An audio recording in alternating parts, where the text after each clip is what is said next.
자, 그리고 이제 이어서 기출문제 제 72회로 들어가겠습니다. 어제 우리가 기출문제 71회를 마무리했고요. 72회 이론 문제까지 풀이하고 우리 쉬는 시간 가지면 되겠습니다. 자, 우리가 TAT급 기출문제를 69회부터 했죠. 69, 70, 71회 3회차에 걸쳐서 해봤습니다. 자, 이것이 이제 4회차가 되겠네요. 네 번째 풀이가 되겠는데, 네 번째 풀이까지는 이제 저하고 저 전체적으로 같이 하고요. 여러분이 한 다섯 번째 풀이부터는 여러분이 먼저 풀고, 또 여러분이 먼저 푸는데 시간이 90분 내에 다 풀리는지 이런 것도 좀 체크해 봐야 되니까 시간 체크 겸 먼저 풀고 풀이를 제가 나중에 하는 방식으로 다음 차시부터는 그렇게 해볼 생각이에요. 자, 이론 1번 문제 보겠습니다. 다음에서 설명하고 있는 가는 무엇이냐 그랬는데요. 가는 내부 통제 제도의 일부분으로 회사의 재무제표가 일반적으로 인정되는 회계처리 기준에 따라 작성 공시되었는지에 대한 합리적 확신을 제공하기 위해 설계 운영되는 것이고, 회사의 이사회 경영진을 포함한 모든 구성원들에 의해 지속적으로 실행되는 과정을 의미한다. 네, 내부 통제의 일부분이고, 중요한 것이 회계처리 기준에 따라서 작성 공시되었는지, 재무제표의 그 신뢰성을 확보하기 위한 것이다라고 보여져요. 네, 그러면 이거는 내부 통제 제도의 어느 부분이겠느냐 이겁니다. 회계감사냐, 세무조정이냐, 내부 회계관리 제도이겠느냐, 내부 감사이겠느냐. 답이 뭘까요? 내부 회계관리 제도. 여러분 내부 통제 제도에 대한 설명이 끝나고 교재에 보면은 내부 통제 제도의 목적, 구성, 그다음에 한계, 거기에 그 다음에 나오는 게 내부 회계관리 제도에 대한 설명이 나오죠. 바로 그 부분이에요. 답은 3번입니다.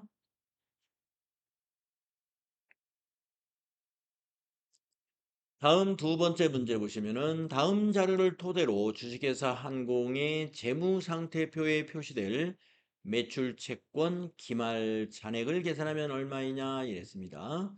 자, 매출 채권이니까 외상 매출금이라고 생각하시면 되겠죠?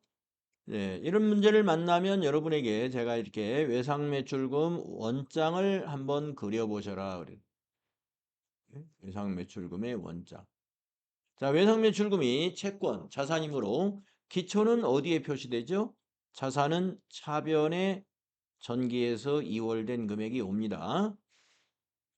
기초가 차변에 오죠. 자, 매출채권을 회수했다 하는 거는 외상매출금을 받았다는 거죠. 받으면 외상매출금 대변에 기록되는 거죠. 대변에 기입을 합니다. 그 다음에 세 번째, 단기 현금 매출액, 외상 매출하고 관계없는 것 같지만 요 두 개를 합치어서 이 두 개를 가지고 외상 매출금을 우리가 단기에 발생한 걸 알아낼 수가 있죠. 네, 단기 현금 매출 5만 원이고 단기 총 매출액이 30만 원이라면 25만 원이 외상 매출입니다. 자, 여러분 외상 매출금이 발생하면 외상 매출금 차변에 기입하죠. 네. 그러면 이제 여기에 나오는 게 뭐예요? 이게 바로 외상 매출금이 잔액, 즉 기말 잔액이 차기로 이월되는 금액이죠. 그걸 구하라는 거예요. 마감을 해보면 되죠. 차변의 합계가 33만 원이죠. 대변의 합계도 33만 원으로 같게 해서 마감하는 거죠. 그러면 차기로 이월되는 기말의 외상 매출금의 잔액은 얼마가 돼야 돼요?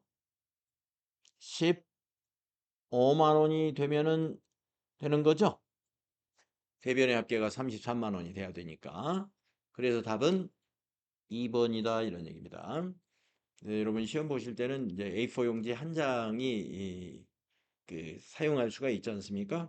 거기에다가 이런 T 계정을 그려가지고 답을 찾으면 좋을 것 같아요.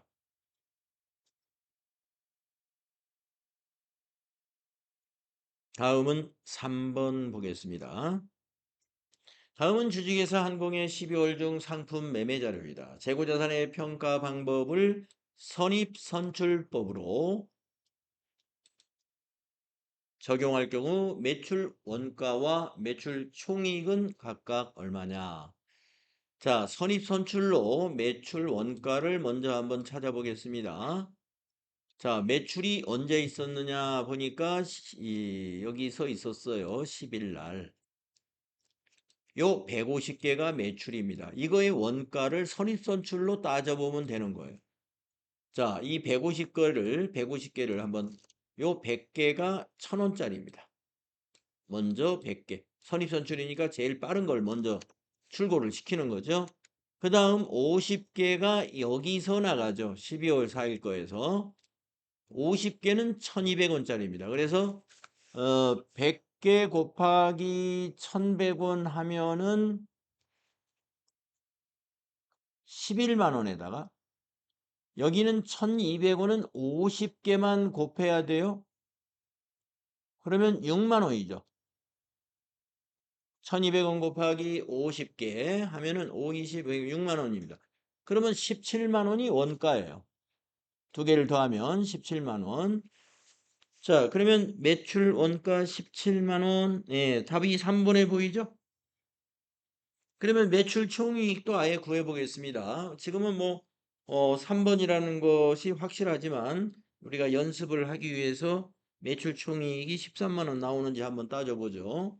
자, 매출 원가가 이제 17만 원인 걸 알았습니다. 그러면 매출 총이익이라는 건 뭐예요? 매출액에서 요 원가를 뺀 것이 매출 총이익이죠. 자, 매출액이 얼마일까요? 150개 곱하기 2,000원. 요게 매출액이잖아요. 이날 매출이 한 번 있으니까. 예. 그럼 150개 곱하기 2,000원 하면 5, 23 해가지고 30만 원이죠. 매출액이 30만 원이에요. 자, 30만 원에서 원가 17만 원을 빼면 13만 원이죠. 예, 거기 보시면 매출 총이익 13만 원.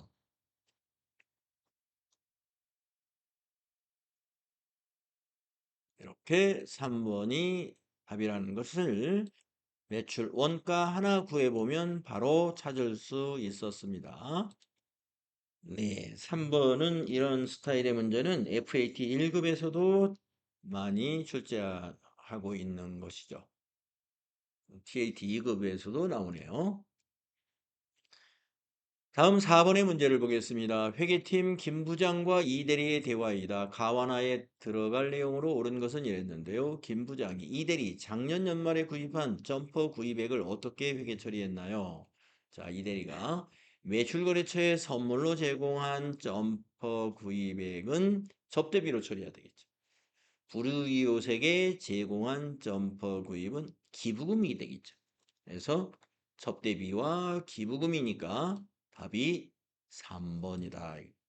이것도 아주 쉬워요. 이 정도는 그냥 FAT 수준의 이론이라고 보시겠습니다. 3, 4번 쉬운 문제였습니다. 다음 5번을 보시면 주식회사 한공은 23년에 장기 투자 목적으로 서울의 주식 100만 원에 취득하고 매도 가능 증권으로 분류했다. 매도 가능 증권은 투자 자산이죠. 다음 자료를 토대로 25년에 인식할 매도 가능 증권 처분 손익을 계산하면 얼마인가? 자, 여러분 매도 가능 증권의 처분 손익을 계산하는 것은 간단하게 계산하십시오. 얼마에 샀느냐? 예, 최초에 취득한 금액 요거 파악하시고 마지막에 얼마에 처분했느냐? 요거 파악하면 끝이에요. 중간에 23년에 평가한 거 이거 다 계산하지 않아도 답을 찾을 수가 있어요. 매도 가능 증권 처분 손익을 계산하라는 이런 문제가 나오잖아요. 그러면 최초에 구입한 금액, 즉 취득 금액과 마지막에 처분한 금액만 비교해서 구하셔라 이겁니다. 그러면 얼마예요? 10만 원이 이익이 발생했죠? 그래서 답이 10만 원 매도 가능유권 처분 이익이 되겠습니다. 3번이 답이에요. 자, 그러면 야, 이거 뭐 그렇게 계산하는 거라면 이걸 분계로 증명을 한번 해봐라. 그러면 여러분 어떻게 증명을 하느냐? 처분 분계를 한번 하면 되겠죠. 예, 매도가는 기본 처분 분계를 한번 해서 처분이익이 정말 10만 원 나오는지 전표로 보여드리겠습니다. 자, 100만 원에 샀는데요. 23년도에 그해 말에 90만 원이 됐습니다. 그러면 10만 원의 가격이 하락이 있었는데 이걸 우리가 그 10만 원을 어떻게 기록하냐면 매도 가능증권 평가 손실로 기록합니다. 그런데 이 매도 가능증권 평가 손실은 차기로 넘어와요. 왜냐하면 비용이 아니기 때문에 그렇습니다. 그게 뭐냐면은 자본입니다. 기타 포괄 손익 누계액의 자본이에요. 그리고 이 자본 조정 항목이 아니죠. 저 기타 포괄 손익 누계액의 그 마이너스 항목이잖아요. 평가 손실이니까. 그러니까 잔액이 대변에 있다고 보시면 돼요. 자, 그런데 24년 말이 됐습니다. 이때도 평가합니다. 90만 원짜리가 120이 됐어요. 그러면 30만 원 가격이 올랐죠. 이때 전기에 10만 원의 매도가능증권 평가 손실을 먼저 차감하고 나머지 20만 원만 매도가능증권 평가 이익으로 인식합니다. 그러면 우리가 요 처분시 분계를 할 때는 요 24년 말에 매도가능증권 평가 이익 20만 원이 있는 상태에서 처분 분계를 하는 거예요. 자, 그러면은 처분 분계를 한번 메모장에 한번 써볼게요.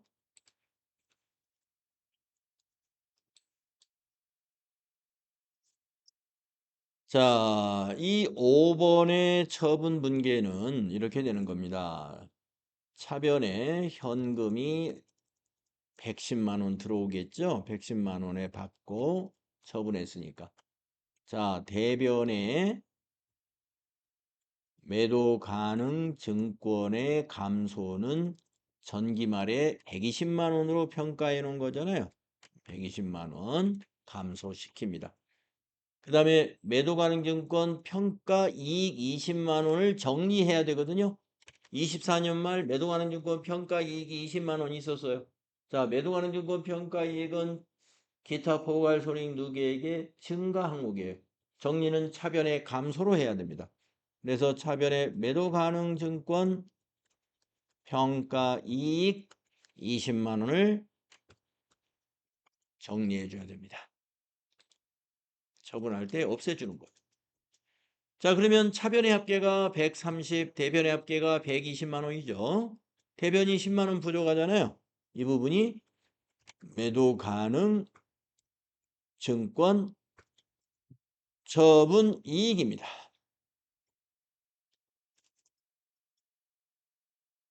처분 이익 10만 원. 네, 회계 처리가 이렇게 되기 때문에 여기서 답이 매도 가능 증권 처분 이익이 얼마냐? 10만 원이다. 이렇게 답을 찾아내는 거예요.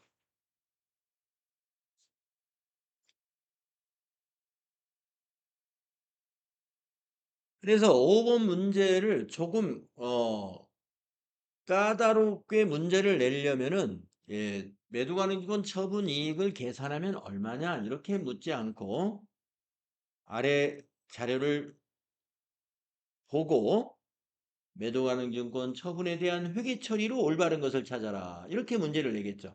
그래서 보기 1, 2, 3, 4 중에 하나의 보기가 이게 있을 거예요. 그러면 이걸 여러분이 답으로 찍으시면 맞는 거예요.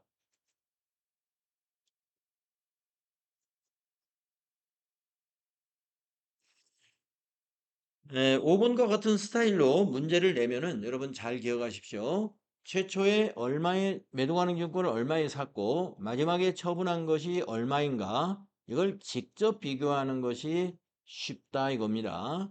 이렇게 회계 처리, 분계까지 깊이 분계를 해보지 않으셔도 된다 이거예요. 이런 스타일로 문제가 나오고.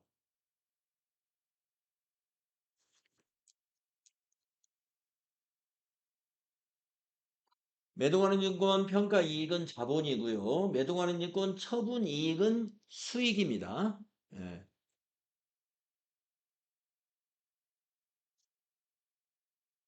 자, 그래서 5번 문제도 쉬운 문제라고 봐요. 그냥 바로 빼서 할 수 있으니까. 다음은 6번 보시겠습니다. 다음의 결산정리 사항을 반영하지 아니한 주식회사 한공의 당기순이익이 40만 원입니다. 결산정리 사항을 추가로 반영한 당기순이익을 계산하면 얼마냐 이랬습니다. 그러면 이제 이런 문제를 만나면은 항상 제가 말씀드렸다시피 요 결산 수정이 당기순이익을 증가시키는 거다 생각하면 플러스 쳐놓고 감소한다 하면은 마이너스 표시했다가 계산하면 돼요. 자, 그러면 첫 번째 임대료. 여러분 임대료가 뭐예요? 수익이잖아요. 수익. 미수수익, 미계상, 임대료를 계상하지 않았다는 거예요. 그러면 이걸 계상해야 되잖아요. 당기순이익이 늘어납니다. 플러스. 두 번째, 기계장치 감가상각비. 판매관리비죠? 비용이죠. 미계상했대요. 이거 반영해야죠? 그러면 비용이 발생하는 거잖아요. 감가상각비. 그러면 이거는 당기순이익을 감소시키죠? 마이너스. 다음 세 번째, 선급보험료 미계상. 선급보험료라는 것은 우리가 차기로 비용을 이연하는 선급비용이잖아요. 예, 그러면 단기 비용에서 빼가지고 이연을 시키지 않습니까? 예, 비용에서 빼가지고 여기서 지출 시 전부 비용 처리했으니까 2만 원은 차기 거니까 비용에서 취소시키죠? 자, 이거 비용에서 취소시키면 이익은 어떻게 돼요? 증가하죠? 네, 그래서 플러스가 5만 원, 마이너스가 4만 원이 됩니다. 그러면 플러스 만 원이 되잖아요? 그래서 당기순이익 40만 원에다가 이걸 반영하게 되면은 이익이 만 원이 증가하므로 답은 3번이 되는 것입니다. 이렇게 잘 판단해 주시면 되는 것입니다. 그래서 6번까지가 재무회계 문제가 되고요. 7번, 8번 부가세 문제, 9번, 10번이 소득세 문제죠. 자, 7번 보시겠습니다. 부가가치세 환급에 대한 설명으로 옳지 않은 것은 1번 일반 환급의 경우 애정신고 시 기간이 지난 후 30일 이내에 환급한다. 이거 1번이 틀렸어요. 네. 왜 틀렸을까요? 여러분, 환급은요, 애정신고 때는 해주지 않습니다. 환급은 확정신고가 끝나고 30일 내에 해줍니다. 일반 환급은. 예. 애정신고 때 환급액이 발생하면 그러면 어떻게 해요? 확정신고 때 같이 환급을 해줘요. 애정신고 때는 그냥 환급액이 있어도 실제로 세무서에서 환급은 안 시켜줘요. 확정 때 환급을 해줍니다. 확정 때 확정 신고 기간이 지난 후 이 30일 이내에 환급을 해주는 것을 우리가 일반 환급이라고 그래요. 일반 환급이라고. 근데 조기 환급은 뭐예요? 조기 환급은 애정 때든 확정 때든 아니면 매달 신고 기간이 지난 15일 이내에 환급을 해줍니다. 조기 환급은 상관이 없어요. 애정 신고, 확정 신고 이런 게. 자, 하여튼 1번은 틀렸고요. 2번 맞는가 보세요. 영세율을 적용받는 경우에 조기환급 대상이 되죠. 맞습니다. 3번 조기환급 신고를 한 경우 조기환급 세액은 조기환급 신고기한이 지난 후 15일 내에 환급한다. 네, 조기환급은 일반 환급보다 절반으로 환급기간이 당겨집니다. 15일. 4번 경정에 의한 환급세액이 있는 경우 관할 세무서장은 지체 없이 환급을 해야 한다. 그렇습니다. 네, 잘못 신고해가지고 환급세액이 발견한 경우 경정 신고를 해서 환급한 경우는 지체 없이 환급하도록 되어 있습니다. 자, 그래서 1번이 답이었습니다. 다음 8번. 다음은 컴퓨터 제조업을 영위하는 주식회사 한공의 25년 1기 부가가치세 확정 신고 기간 4월부터 6월 자료입니다. 이를 토대로 부가가치세 납부세액을 계산하면 얼마인가? 납부세액을 물어봤어요. 매출세액에서 매입세액을 빼야죠. 자, 그러면은 여기서 매출이 요 두 가지가 매출입니다. 매입이 밑에 세 가지가 매입인데요. 자, 매출세액을 구하겠습니다. 국내 매출액 4천만 원이면 여기에 매출세액은 10% 400이고요. 직접 수출액은 매출세액이 영세율을 적용하니까 매출세액은 없습니다. 자, 매출세액 400만 원. 다음 매입세액 보겠습니다. 컴퓨터 부품 매입액 1100을 매입했으면 여기에 10% 110만 원이 매입세액입니다. 배달용 1톤 트럭 구입액 1,500에 구입했으면 150만 원이 매입세액 공제됩니다. 거래처 증정용 선물 구입액에 대해서는 접대비 관련 매입세액이므로 30만 원의 매입세액은 공제받을 수 없습니다. 그러면 공제받을 수 있는 게 요 두 개죠. 260만 원입니다. 자, 매출세액 400에서 260만 원을 빼면은 답이 되겠죠? 140만 원. 3번이 답이다. 자, 부가세 문제. 이런 수준으로 쉽게 출제가 된 것 같고요. 다음 소득세 문제 보겠습니다. 다음 중 종합소득세 확정신고 납부와 관련된 내용으로 옳지 않은 것은 이랬습니다. 여러분이 지금 종합소득세 신고라든가 소득세 관련 이론은 그 인터넷 강의 원격 수업을 통해서 여러분이 잘 들으셨다고 보겠습니다. 자, 1번. 옳지 않은 거 찾는 겁니다. 1번. 일용근로소득만 있는 자는 과세표준 확정 신고를 하지 않아도 되죠? 왜 안 합니까? 일용근로소득은 무조건 분리과세되는 소득이기 때문에 과세표준 확정 신고를 따로 하지 않습니다. 예. 우리가 근로소득의 과세표준 확정 신고라는 말은 연말정산을 말하는 거예요. 예. 소득이 있는 해에 다음해 2월 달에 하는 연말정산, 그것은 일반 근로자들이 하는 겁니다. 1번은 맞았죠? 그 다음에 2번. 과세표준이 없거나 결손 시에는 신고 의무가 면제된다. 틀렸어요. 네. 틀렸어요. 과세표준이 없는지, 결손이 났는지 세무서는 모릅니다. 과세관청은 모르기 때문에 신고해야 아는 거예요. 신고해야.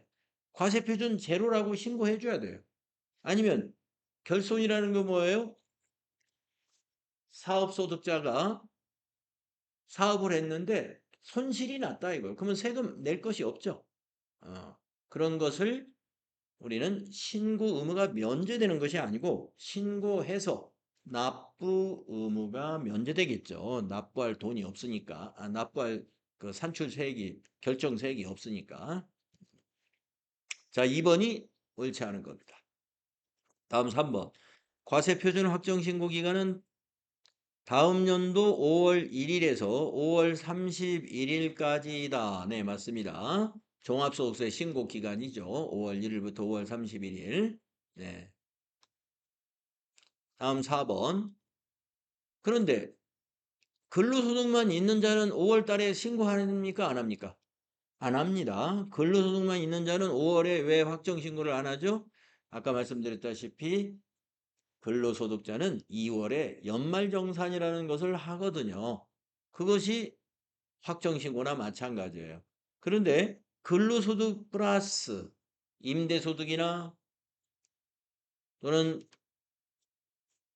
다른 금융소득, 종합과세 대상이 되는 2천만 원이 넘는 금융소득이 있다 하면은 5월 달에 합산해 가지고 근로소득과 2천만 원 넘는 금융소득 또는 임대소득 이런 것들을 합산해서 5월 달에 신고를 하죠.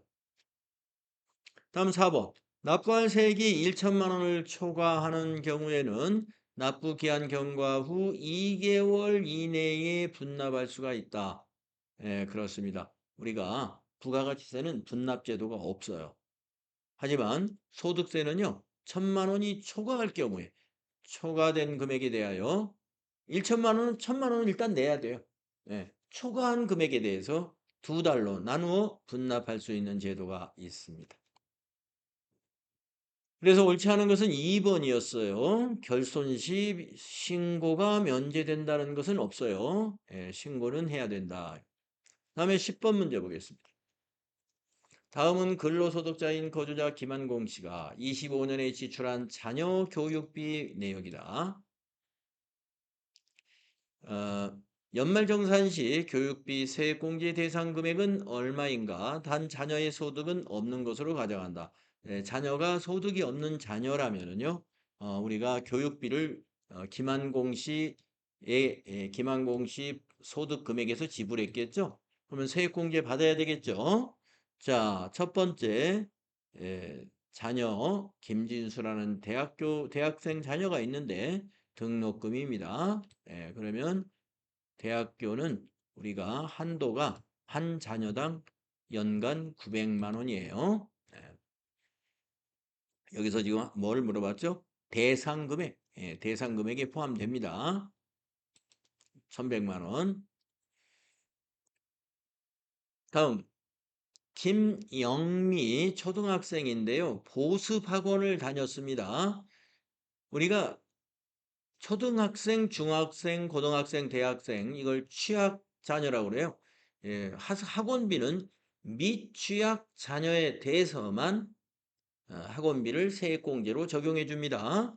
그래서 초등학생이기 때문에 이건 세액공제 대상 금액이 되지 않습니다. 다음 유치원생 김은정 학생 미술학원 강습료가 있습니다. 학원생이지만 이건 유치원이니까 미취학 자녀이죠. 그래서 교육비 세액공제 적용이 됩니다. 그러면 1100하고 180을 더해볼까요? 그러면 1280인데 하하 이걸 우리가 1280이라고 하는 보기가 있어서 이거 4번을 찍을 확률이 있는데요. 한도를 계산을 아까 제가 말씀을 드렸죠. 대학생은 한 자녀당 900만 원이에요. 한도가. 한 자녀가 900만 원이고요. 초중고생은 한 자녀가 연간 300만 원이에요.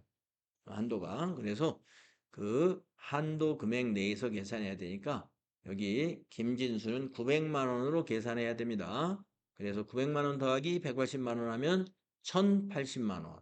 이것이 교육비 세액공제 대상 금액이에요. 우리가 실무에서 요거 1100만 원을 입력하면 900만 원으로 고쳐집니다. 자동으로.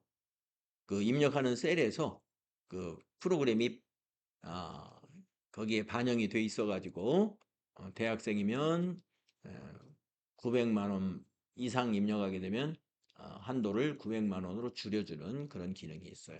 그래서 1080만 원으로 해야 됩니다. 네, 이렇게 해서 우리가 72회 이론 풀이를 해봤습니다. 혹시 질문 놓치신 거 있으면 질문해 주실까요?